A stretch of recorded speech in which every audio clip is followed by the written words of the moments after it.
जय श्री कृष्ण मित्रों। आज मैं ऐसे महायोग के बारे में बात करूंगा। अगर आपकी जन्म पत्रिका में बन गया तो आप भी उन 5% जन्म पत्रिकाओं में शामिल हो जाएंगे, जो कि 4-5% ही पत्रिकाओं में ऐसे योग बनते हैं। ये महायोग कहलाते हैं, योग नहीं महायोग है। बहुत ही पावरफुल योग है। बने रहें हमारे साथ, वीडियो को पूरा देखें। आज मैं बात करूंगा पंच महापुरुष योग को लेके। पंच महापुरुष योग जो है वो बहुत ही पावरफुल योग है, जो कि जिसकी भी जन्म कुंडली में बन रहा हो तो वो व्यक्ति को बहुत बड़ा सुख प्रदान कर सकता है, जीवन बदल सकता है। चाहे वो पर्सनल लाइफ की बात हो, चाहे प्रोफेशनल लाइफ की बात हो, चाहे फाइनेंस को लेके देखा जाए, हर तरफ से हर प्रत्येक स्थिति को मजबूत करने वाले ये योग होते हैं। जीवन में व्यक्ति वो सब कुछ प्राप्त कर सकता है जो उसकी हृदय इच्छा होती है, और कुछ पाने की इच्छाएं होती है, वो इच्छाएं अवश्य पूरी होती हैं। तो ये मैं एक तरीके से आपकी तारीफ के लिए या व्यू बढ़ाने के लिए या सब्सक्राइब पाने के लिए ये बात नहीं कह रहा हूं, क्योंकि ये मेरी खुद की रिसर्च है। जो आज मैंने कई लाख पत्रिकाएं देख रखी हैं, संस्थाओं में बैठ के पता नहीं कई लाखों कुंडलियां मैंने देखी हैं, जिन पर मेरी खुद डीप स्टडी है, हमारी खुद की नॉलेज है, जो मैंने जो एक तरीके से जो रिसर्च की है उसके हिसाब से मैं आपको बता रहा हूं। ये योग अगर आपकी कुंडली में बन रहा है तो आपको हर सुख प्रदान कर सकता है। जीवन में आपको सब कुछ मिलेगा, बिल्कुल भी चिंता ना करें।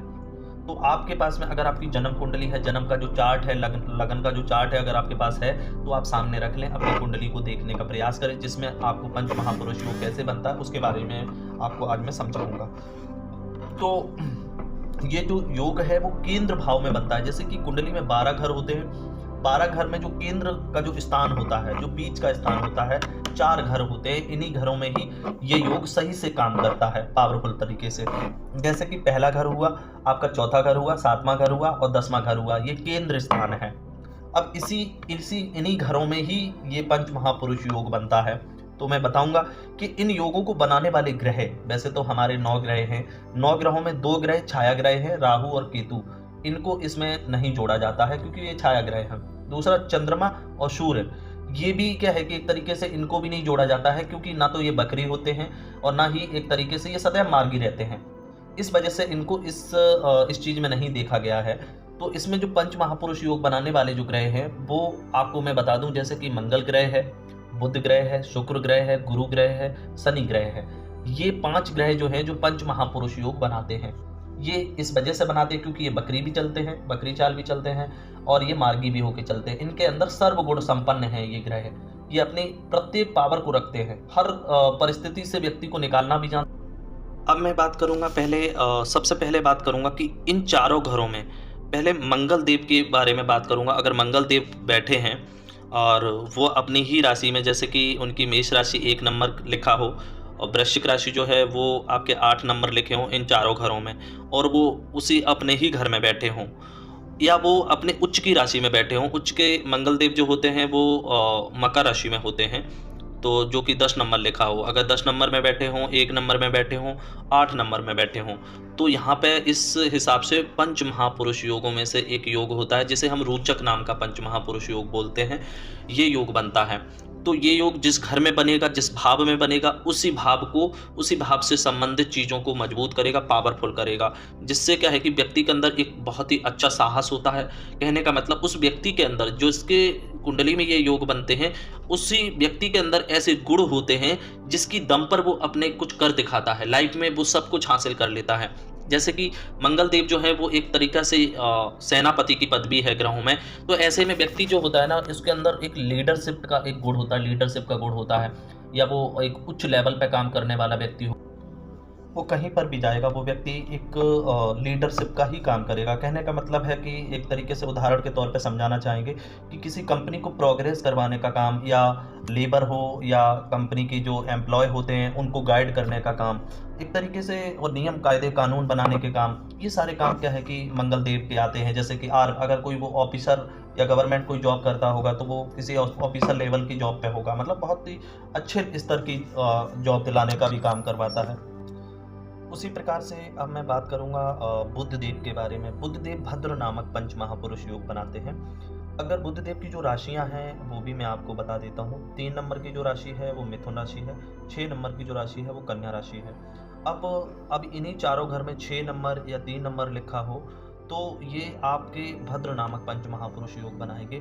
और भद्र नामक पंच महापुरुष योग जो होता है ना, वो बुध ग्रह से बनता है। उस व्यक्ति के अंदर बोलने की कला बहुत अच्छी होगी।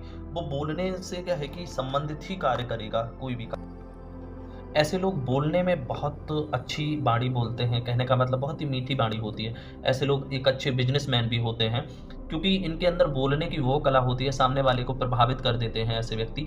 बुद्धि का बहुत इस्तेमाल करते हैं, क्योंकि बुद्ध जो है ना बुद्धि का कारक भी है। अपनी बहुत ही एक युक्ति और बुद्धि लगा के अपनी चीज़ों को, अपने काम को निकालने की कोशिश करते हैं। ऐसे व्यक्ति अच्छे गायकार भी होते हैं, अच्छे कलाकार भी होते हैं, कला के क्षेत्र में भी ऐसे लोग पाए जाते हैं। तो ये बहुत बड़ा गुण होता है इनके अंदर। तो जिसकी कुंडली में इस केंद्र में इन चारों घरों में क्या है कि अगर बुध देव की जो राशि में ही अपने ही घर में बैठे हों, तो भद्र नामक पंच महापुरुष योग बना के आपके जीवन को खुशियों से भर देंगे, बिल्कुल भी चिंता ना करें। उसी प्रकार से शुक्रदेव बनाते हैं, मालव्य नाम का पंच महापुरुष योग बनाते हैं। अब शुक्रदेव की जो राशियां हैं वो भी मैं आपको बता देता हूँ। शुक्रदेव की वृषभ राशि है, और आपकी क्या है कि तुला राशि है, और ये 2 नंबर की राशि है, और ये 7 नंबर की राशि इनकी है। तो ये यहाँ पे केंद्र में अगर ये 2 नंबर या 7 नंबर लिखा हो और शुक्रदेव उसी घर में बैठे हों, या 12 नंबर लिखा हो, 12 नंबर जो है वो मीन राशि है, मीन राशि में शुक्र उच्च के होते हैं, तो या 12 नंबर में बैठे हों, या 2 नंबर में बैठे हों, या वो क्या है कि 7 नंबर में बैठे हों, तो मालव्य नाम का पंच महापुरुष योग बनेगा।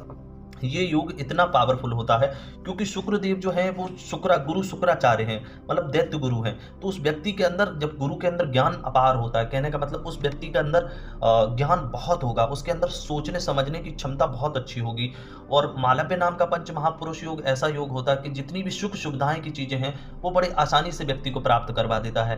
कहने का मतलब एक लग्जरी लाइफ जीने की स्थिति को बनाता है। कहने का मतलब लग्जरी गाड़ी होगी, लग्जरी घर होगा, और जहाँ पे एक लग्जरी शब्द आ जाए वहाँ पे शुक्र का ही महत्व है। तो ये योग बहुत पावरफुल योग माना गया है। और आप ये कह सकते हो कि ऐसे व्यक्तियों को देख के अगर लड़का होगा तो लड़कियां बड़ी जल्दी आकर्षित होती हैं, अगर लड़की होगी तो लड़के आकर्षित होते हैं। ऐसे लोगों को ऐशो आराम, चाहे फाइनेंशियली बात की जाए, चाहे पर्सनली बात की जाए, हर तरफ से सुख प्रदान करने वाली स्थिति को बनाते हैं शुक्रदेव। एक तरीका से ये बहुत अच्छा योग माना गया है। अब हम आते हैं गुरु बृहस्पति देव जो बनाते हैं, हंस नामक पंच महापुरुष योग बनाते हैं। अब गुरु बृहस्पति देव की जो राशियां हैं वो भी मैं आपको बता दूं। धनु राशि है उनकी और मीन राशि है, मतलब 9 नंबर की राशि धनु है और 12 नंबर की राशि मीन है। अगर 12 नंबर या 9 नंबर इन सभी घरों में से कहीं पे भी बना हो, या 4 नंबर बना हो, क्योंकि 4 नंबर में भी बृहस्पति देव उच्च के होते हैं। 4, 12 या 9 नंबर अगर इन चारों घरों में से कहीं भी बना हो और वहीं पे ही उसी घर में ही बृहस्पति देव बैठे हों, तो आपका यहाँ पे हंस नामक पंच महापुरुष योग बनेगा। ऐसे में उस भाव को बहुत मजबूत करते हैं। और दूसरी चीज़, उस व्यक्ति के अंदर बृहस्पति देव देव गुरु हैं, उस व्यक्ति के अंदर धार्मिक चीज़ों में क्या है कि उसकी रुचि होगी, धर्म की चीज़ों में बहुत रुचि होगी, पढ़ाई की चीज़ों, क्योंकि गुरु ज्ञान का कारक भी है, ज्ञान की चीज़ें प्राप्त करने में भी बहुत अच्छी रुचि रहेगी। और वो धर्म की एक सहायता करने वाला व्यक्ति हो सकता है, कोई टीचर हो सकता है, ज्ञान के क्षेत्र में मतलब बृहस्पति से संबंधित चीज़ों को करने में, जैसे ज्योतिषाचार्य भी हो सकता है, ज्योतिष में रुचि रखने वाला हो सकता है। मतलब एक ज्ञान से संबंधित चीज़ों में ही वो अपनी रुचि रखेगा, उसी चीज़ों में एक अपना एक अच्छा प्रोफेशन बनाएगा, जीवन में बहुत अच्छी प्रोग्रेस करेगा वो भी व्यक्ति, क्योंकि ये योग भी बहुत पावरफुल योग माना गया है। आसानी से चीज़ें प्राप्त करवाने वाला ये योग बनता है। अब आते हैं हम शश नामक पंच महापुरुष योग। शश नामक पंच महापुरुष योग शनिदेव बनाते हैं। शनिदेव की जो राशियां हैं 10 नंबर और 11 नंबर की राशि है, और शनिदेव जो हैं वो अपने तुला राशि में भी उच्च के होते हैं शनिदेव। तो 7 नंबर और 10 नंबर और 11 नंबर इन चारों घरों में कहीं पे भी बना हो तो उस कुंडली में शश नामक पंच महापुरुष योग बनाएंगे, जिससे उस व्यक्ति के अंदर एक तरीके से उस शनि के गुण होंगे, धर्म पर चलने वाला व्यक्ति। ऐसे व्यक्ति बड़ी बड़ी कंपनियों में, फैक्ट्रियों में, इंडस्ट्रियों में उच्च स्तर पर काम करने वाले होते हैं, बल्कि इन कंपनियों को संभालने वाले व्यक्ति होते हैं। और ये जो वहाँ के एम्प्लॉय होते हैं उनके साथ मिल के काम करने वाले होते हैं। लीडरशिप का बहुत अच्छा गुण होता है ऐसे लोगों में, तो ये बहुत तरक्की करते हैं। 36 साल के बाद शश नाम का पंच महापुरुष योग व्यक्ति को राजयोग की तरह समय व्यतीत करवाता है, राजा बना के रखता है, और ऐसे व्यक्ति मान सम्मान प्रतिष्ठा सब कुछ प्राप्त करते हैं। तो ये पंच महापुरुष योग थे जो कि बहुत ही पावरफुल योग माने गए हैं। जिस किसी की भी कुंडली में अगर ऐसे योग हैं उसके जीवन में किसी प्रकार की कोई कमी नहीं रहेगी। ये बहुत पावरफुल योग हैं। जय श्री